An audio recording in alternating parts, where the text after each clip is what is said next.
ಯಾವ ಬ್ರಹ್ಮ ಬಾಬಾ ಏನು ಮಾಡ್ತಿದ್ದಾರೆ ಅನ್ನೋದು ಕೂಡ ಅಷ್ಟು ಹತ್ರದಲ್ಲಿದ್ದು ಕಾಣದೆ ಹೋದ್ರಲ್ಲ ಅನ್ನುವಂಥದ್ದು ಇವತ್ತು ನಮಗೆ ಅರಿವಾಗ್ತಾ ಇದೆ.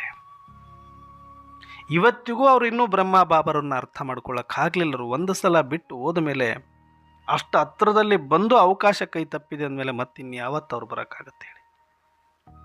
ಬರಲೇಬೇಕಂತಿಮದಲ್ಲಿ, ಆದರೆ ಕೊನೆಗೆ ಪ್ರಾಯಶ್ಚಿತ್ತ ಆದರೆ ಉಪಯೋಗವೇನು? ಅದಕ್ಕೆ ಯಾರ ಮಾತಿಗೂ ಕಿವಿ ಕೊಡಬೇಡಿ, ಯಾವ ದಾರಿಗೂ ಹೋಗಬೇಡಿ. ಒಬ್ಬ ಆದಿದೇವ, ಒಬ್ಬ ಪ್ರಜಾಪಿತ, ಒಬ್ಬ ಬ್ರಹ್ಮ ಮಾಡಿದ್ದನ್ನು ಜಗತ್ತಿನ ಮತ್ತಾರೂ ಮಾಡಲಿಕ್ಕೆ ಸಾಧ್ಯ ಇಲ್ಲ. ಇದನ್ನು ಅರ್ಥ ಮಾಡ್ಕೊಳ್ಳಿ. ಮುಂದೆ ಮಾಯ ಬೇರೆ ಬೇರೆ ರೂಪದಲ್ಲಿ ಬರೋದಿದೆ ಈ ದಾರಿಯನ್ನು ತಪ್ಪಿಸ್ಲಿಕ್ಕೆ. ಅವತ್ತು ಬ್ರಹ್ಮ ಬಾಬರವರ ಸಂಘವನ್ನು ಬಿಡಿಸ್ಲಿಕ್ಕೆ ಆ ದಾದಿಗಳಿಗೆಲ್ಲರಿಗೂ ಯಾವ ಒಂದು ವಿಘ್ನಗಳು ಅವಮಾನಗಳು ಬಂತು